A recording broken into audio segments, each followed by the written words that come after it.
Release कर दिए, 30 लोगों को बुलाया है। इलेक्शन कमीशन कह रहे हैं लिस्ट क्यों नहीं दे रहे हो जो 30 लोग आएंगे। चुनाव आयोग पर पहली बार उंगली नहीं उठ रही है, कई बार उंगली उठी है और विशेषकर उत्तर प्रदेश के चुनाव को लेकर के कई बार समाजवादी पार्टी ने अपनी बात रखी है। पिछली बार जब उपचुनाव था और उपचुनाव में जो धांधली हुई उसको लेकर के भी शिकायत की गई कि किस तरीके से सरकार ने मिलकर के अधिकारियों के सहारे वोट की चोरी नहीं की, वोट की लूट की, डकैती की और जो समाजवादी पार्टी के नेता कार्यकर्ता आते थे उनको फोर्स से रोका जाता था, पुलिस रोकती थी। बूथ के अंदर प्राइवेट ड्रेस में पुलिस वोट डाल रही थी। अधिकारी जात के आधार पर पोस्टिंग पाए थे और उन्हें निर्देश थे कि भारतीय जनता पार्टी को किसी भी परिस्थितियों में आपको जिताना है। हमारे पास बगल में अवधेश प्रसाद जी खड़े हैं, सांसद हैं अयोध्या के। इनकी खुद की विधानसभा में चुनाव चल रहा था। इतना भारतीय जनता पार्टी को कभी भी उस विधानसभा में वोट नहीं मिला। जीत हार अलग होती है, लेकिन इतना वोट पार्टी को कभी नहीं मिला।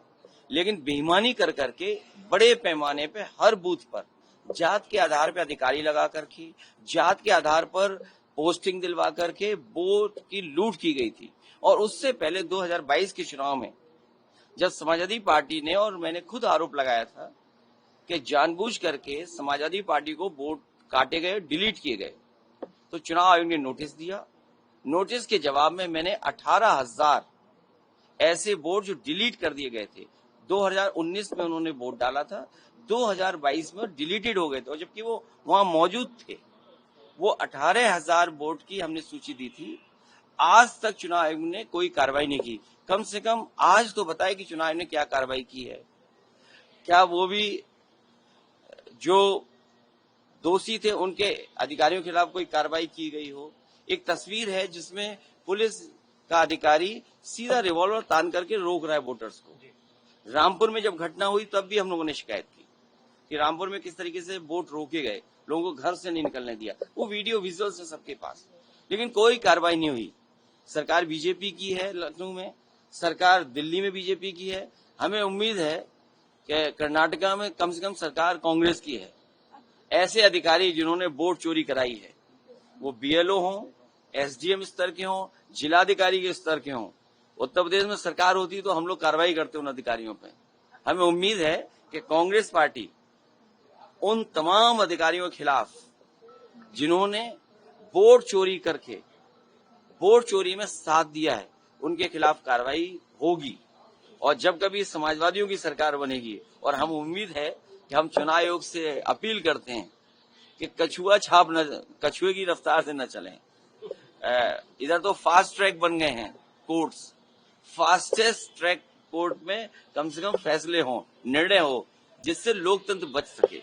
अगर वोट का अधिकारी छिन जाएगा तो लोकतंत्र कहाँ बचेगा। अखिलेश जी, राहुल गांधी को इलेक्शन कमीशन अलग अलग स्टेट के कह रहे हैं कि आप ओथ दें, जो आप लिस्ट कह रहे हैं, और आप कह रहे हैं कि मैनिपुलेशन। अभी थोड़ी देर में 18,000 तो मैंने प्रिंट आउट नहीं निकाले एफिडेविट, लेकिन मैं कोशिश करूंगा आप पत्रकार साथियों को 100 में दूंगा जरूर कि एफिडेविट के साथ हम लोगों ने चुनाव आयोग को शिकायत की थी 18,000 वोट जो डिलीट किए थे। तो पहले इस पे कार्रवाई कर दे चुनाव आयोग, ऐसे दोषी अधिकारी उन पे कार्रवाई कर दे। राहुल गांधी पे आपको कुछ नहीं कहना कि वो क्यों नहीं वोट दे रहे हैं? नहीं, वो कांग्रेस पार्टी और राहुल गांधी, क्योंकि ये एक्सरसाइज इसके बाद होगी, उनके कार्यकर्ता लगेंगे और ऐसे वोट जो निकाल दिए गए, डिलीट कर दिए गए, उनका एफिडेविट लेके आएंगे। हम भी एफिडेविट लेकर के आए ना। हमने तो 18,000 वोट जो डिलीट हुए थे चुनाव आयोग को शिकायत की थी। चुनाव आयोग ये बताए कि उन अधिकारियों के खिलाफ क्या कार्रवाई की है कि जब 18,000 वोट डिलीटेड किए गए थे, डिलीट हुए थे, उनका बाकायदा एक का मैंने एफिडेविट दिया है हर वोटर का, उसके खिलाफ क्या कार्रवाई दी। अगर उसमें कार्रवाई नहीं हुई है तो कांग्रेस पार्टी के राहुल गांधी पे क्यों आप पूछ रहे हो कार्रवाई होगी कि नहीं होगी। सर, आप लोग अपना नाम भेजेंगे, लिस्ट भेजेंगे जो 30 लोगों का नाम मांगा गया है? 30 में तो हम होंगे। थैंक